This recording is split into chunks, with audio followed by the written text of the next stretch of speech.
Well, I mean, I thought this is gonna sound crazy, but my goal was to run 500 miles. So it was kind of like I fell short of my goal, but I thought a human could run 500 miles, and that was my ultimate goal. But I kind of tapped out after 350. I just, it was 3 nights without sleep, and I was a mess. I was mentally a mess.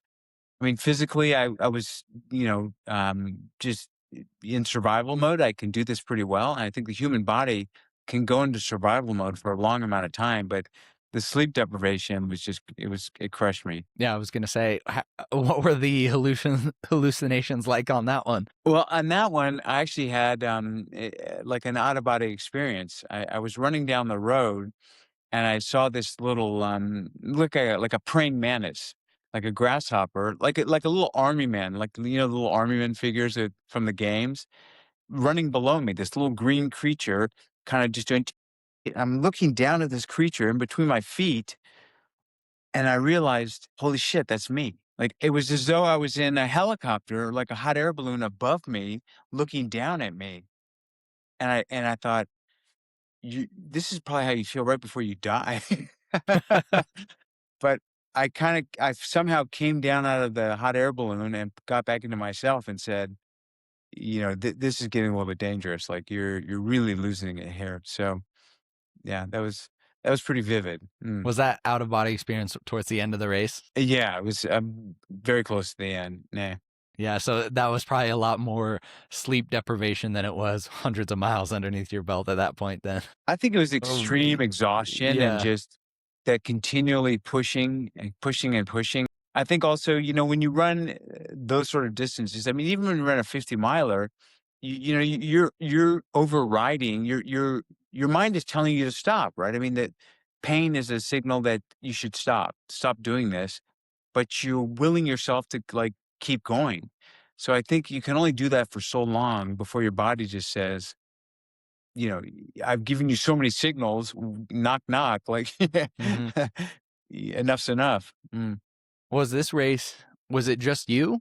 And or was there multiple people and it was like last man standing before the last man standing, or races became a big thing? What was the actual setup for the race? Yeah, no, it was a 12-person relay race, and I just did it solo. So I followed the course of the, of the relay race. Okay, and they were doing a 12-man 500-mile relay race? No, it's only 200 miles. So I did extra laps of the yeah, I was gonna do 5 laps of the it's like 100 miles to get to the Golden Gate Bridge and 100 miles to the finish. So I was gonna do 5 laps of that. That's crazy.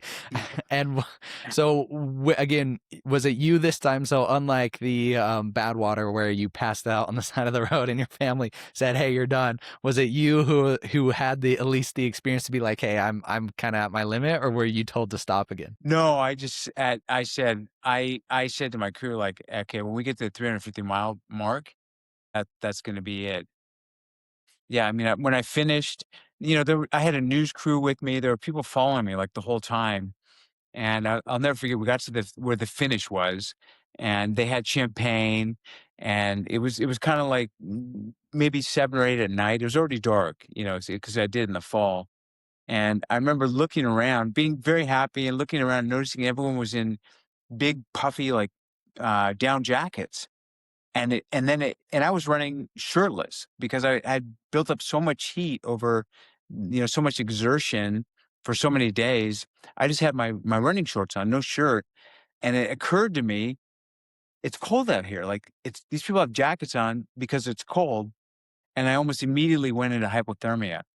So I got incredibly cold, and they put me on the ground. They put me in this mummy bag, like a down sleeping bag, and all that was was exposed was my mouth. And I remember just saying, "I'm hungry, I'm hungry, I'm hungry," and they were putting something like spoonfuls of something in my mouth.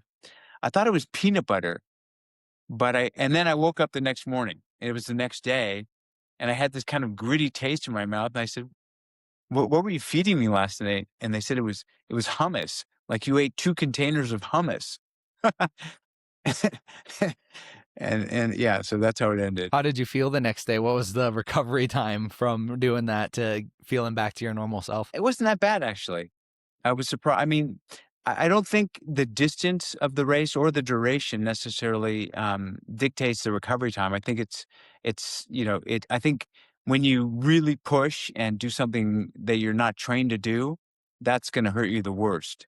So if you train on a flat course and then you run a downhill course really fast, you're going to be destroyed because you're not used to going down, especially if there's a lot of turns like switchbacks along the course.